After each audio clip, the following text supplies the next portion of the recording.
আজ সকালবেলা আমাদের মাদারীপুর কলাবাড়ি বাস স্ট্যান্ডের কাছে এই গাড়িটা অ্যাক্সিডেন্ট করে। এক গাড়িতে চাপ দিয়ে গাড়িটাকে নিচে ফেলে দেয়। গুরুতর আহত মাদারীপুর ভর্তি আছে। এই অবস্থায় দেখেন আমাদের রোডের এই অবস্থাটা দেখেন। এই রোডটা প্রচুর পরিমাণ গাড়ি চলে। যখন পদ্মা ব্রিজ আপনার চালু হওয়ার পর থেকে এই রাস্তায় প্রচুর পরিমাণ গাড়ি চলে। এটা হলো মাদারীপুর বরিশাল রোড।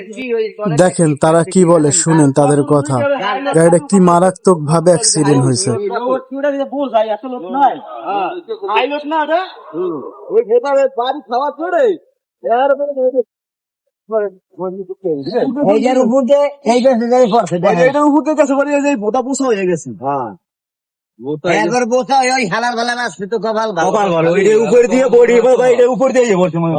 আর এই যে কি গাছের ঘুরাই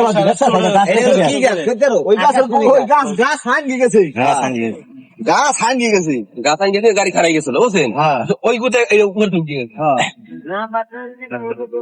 এই রাস্তাটায় প্রতিদিন নিয়মিত অ্যাক্সিডেন্ট হয়। অনেক মানুষ মারা যাইতেছে এই রাস্তায় অ্যাক্সিডেন্ট হয়ে। কোনো সরকারের কারো কোনো চোখ নাই এই রাস্তার উপর। এই রাস্তায় প্রতিদিন নিয়মিত অ্যাক্সিডেন্ট হয় এবং মানুষ মারা যাচ্ছে এই রাস্তায়। তাই সরকারের কাছে আবেদন জানাই যে এই রাস্তা দ্রুত ঠিক করে দেওয়া হোক। ফরিদপুরের ভাঙ্গা রাস্তার মতন বড় রাস্তা করে দেব আমাদের এই মাদারীপুর বরিশাল সংযোগ এই রাস্তাটি।